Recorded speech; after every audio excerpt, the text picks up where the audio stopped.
Hello, hello, hello, all. Thank you so much for joining me once again. It is Friday, so happy Friday. And for those of you that have some pretty cool, great plans this weekend, DM me, let me know, because I'm just going to be unpacking boxes. So I need to live vicariously. In the meantime, asking you to join me for a pretty serious topic. So sorry it's not that lighthearted fun or hey, I know you need help type situation if you're in this situation. Um, Here's how you get help. It is one of those, but it's something that's a lot deeper. It's emotional because it touches me personally because I was there. I was sitting in that seat. And that seat is when you happen to be not only Black, not only female, but you are also pregnant. So let's add another layer and dimension onto this fun package of what it's like to sit in non-inclusive workspaces. And you have all of these layers of identity that separate you. And now on top of it, you're expecting. And so this is a time where you're supposed to be happy and joyous and quite literally expectant, right? In a happy way for your little bundle of joy that's coming. And yes, there are times where it's probably peppered in at your workplace where you're talking about when the gender reveal party is going to be, or the baby shower, or you're getting presents or gifts, or sometimes that unsolicited parental advice, but you take it with a smile and a grin and you keep going.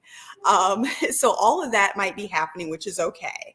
But what happens when you're in an environment where your direct supervisor is bullying, threatening, aggressive, micromanaging, or you have peers or colleagues or even people that report to you that it's in this very toxic, unhealthy, emotional space.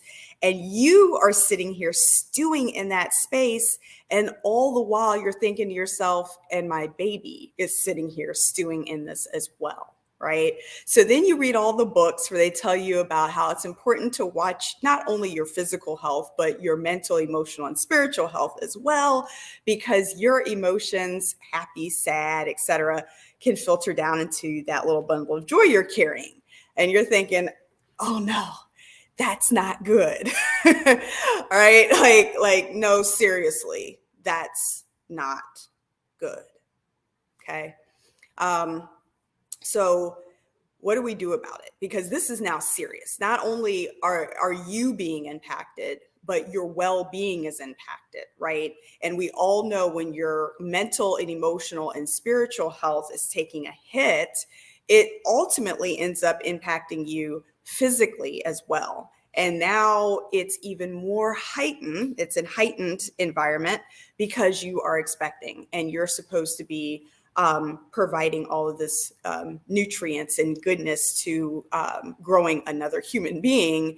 And in the meantime, you are getting stressed out and you're thinking this acne that I'm breaking out in, the high blood pressure, my emotions all wonky. Is that pregnancy hormones? Is that because I'm experiencing this toxic work environment, or is it, something else? You're just all over the place. And you don't even know where to start. Okay.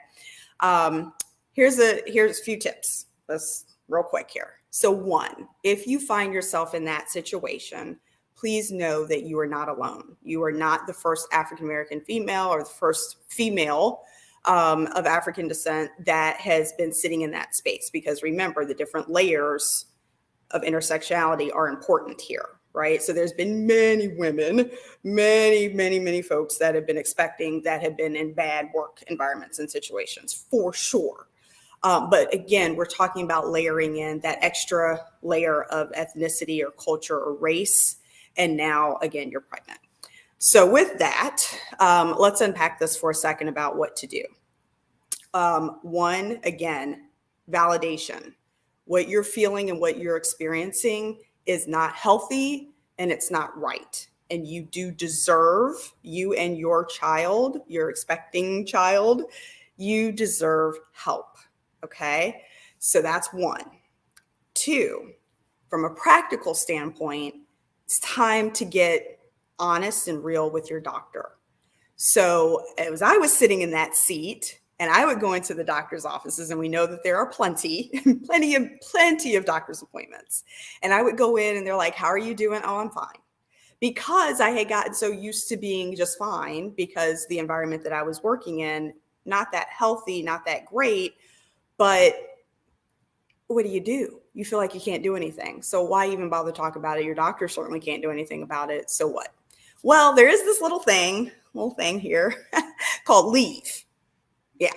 Yes, it's called leave. You can take leave before your official maternity leave, and your doctor can authorize that. So it's time to get honest and real as you're talking with your doctor about what you're experiencing and what's going on with you from a mental health perspective and how you think it might be impacting your physical health. Okay. If he or she is worth their salt, they will absolutely listen to you, and they will probably start to monitor you much more closely and ask you to monitor yourself. So in hindsight, remember, lessons learned here from yours truly, go ahead and take the hit, and go ahead and on Amazon, it's probably a lot cheaper these days, and get that portable blood pressure cuff. All right. And anything else portable that you can get to monitor your well-being. Okay. And write it down or capture it. Right. So if you are in a meeting and you feel like you're being bullied, or there's a microaggression that occurs, or an inappropriate joke, or someone, God forbid, actually like touches you, right? Your hair, your stomach, whatever, without your permission. And these things trigger you, write that down and take your blood pressure and see if there's a correlation, right, with a spike up. And your heart rate and all that good stuff. So talk with your doctor about what biometrics you need to be measuring for yourself. And when you're triggered at work and those things are happening, make sure you capture that. That you can put in your phone or write it down. That's vital information that you want to take back to your doctor, because again, the appointments are many, so it's not like you gotta wait months. It's probably like a week or two, and go into your doctor and say, hey, here's the correlation, right? And have a candid conversation about what he or she can do to write you a note of leave, right? Because you want to get out of that environment and get calm and relaxed as you prepare for the next phase of your life. Okay. And then the third aspect is, again, and I'm just going to keep saying it because I know I sound like a broken record, y'all, but it's the truth. Get support. Get in a community of women who get it, who can understand what you're going through and support you. So that's why I invite you, if you're sitting in that seat and you're thinking, and any of this resonates with you, even if it was you in the past, or you're expecting now, or you're thinking about becoming pregnant, and you are in an environment, a work environment that's not that healthy, this is the time to get prepared. This is the time to get help. And this is the time to provide your lessons learned to other women. So get in the Ceiling Breakers group and community so that we can help and support each other. And most importantly, if you are a woman who's expected and sitting in that seat, and you might be thinking to yourself, I don't have time to add on some leadership program or something that's supposedly going to help me. I'm over here nesting. I'm over here just hanging on by my fingernails trying to get through the day. That's all the more reason that you need us. So angel speaking coaches are filled with all different types of folks from different backgrounds.